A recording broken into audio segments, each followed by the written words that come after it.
The grief is still suffocating, the anger still visceral, President Joe Biden said Tuesday, in this suburban Los Angeles community where a gunman stormed a dance hall and killed 11 in January.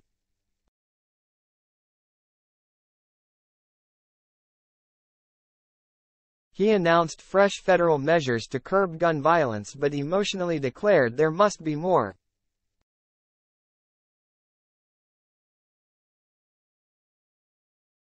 Do something big, he implored. I'm determined to ban assault weapons and high-capacity magazines, Biden told the families of some of the victims who were in the audience for his remarks, along with the 26-year-old who wrestled the semi-automatic pistol away from the gunman.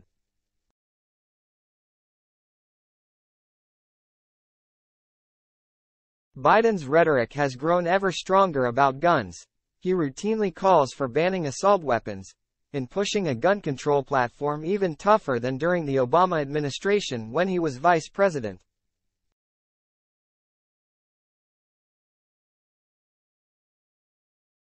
He has been emboldened by the midterm elections when his regular talk of gun control didn't result in massive Democratic losses, and he's expected to continue to argue for strong changes as he moves toward a 2024 re-election run, his aides say.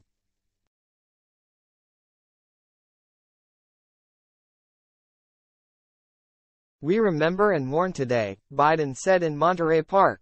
But I'm here with you today to act.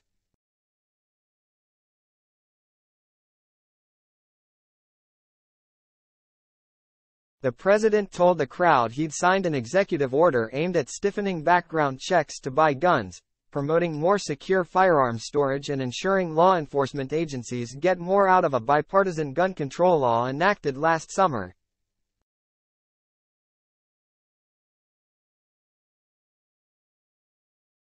But Biden has only limited power to go beyond that legislation that was passed after the killings of 10 shoppers at a Buffalo, New York, grocery store and 19 students and 2 teachers at a Uvalde, Texas, elementary school.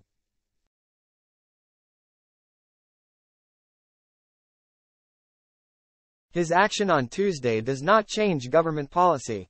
Rather, it directs federal agencies to ensure compliance with existing laws and procedures. A typical feature of executive orders issued by presidents when they confront the limits of their own power to act without cooperation from Congress.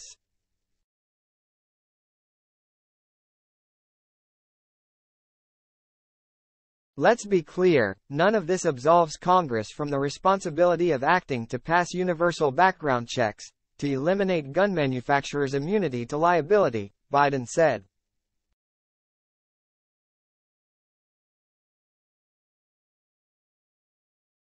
Using emotion to press Congress to act, he detailed the lives of Monterey Park victims, a dancehall manager who walked patrons to their cars after lessons.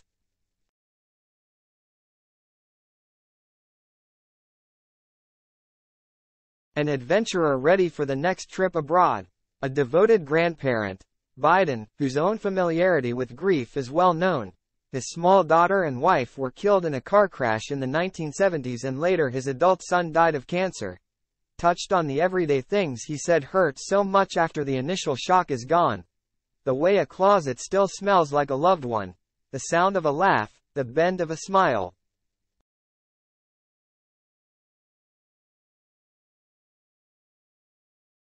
The victims in Monterey Park, where 20 were shot after Lunar New Year celebrations, were older Asian Americans, mostly in their 60s and 70s.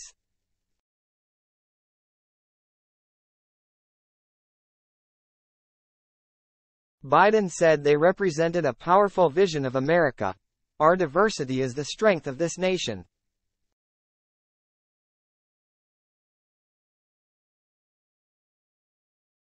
His order on Tuesday directs the cabinet to complete a plan to better structure the government to support communities suffering from gun violence.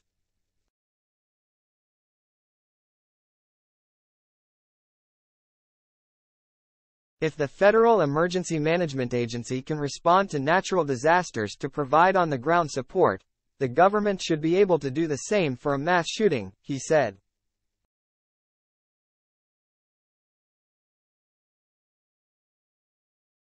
more mental health support for grief and trauma, financial aid for victims and for businesses forced to close during a lengthy police investigations.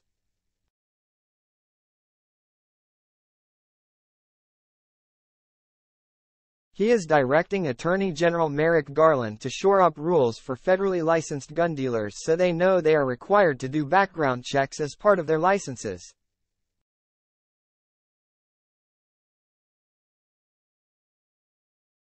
He is also mandating better reporting of ballistics data from federal law enforcement for a clearinghouse that allows federal, state and local law enforcement to match shell casings to guns.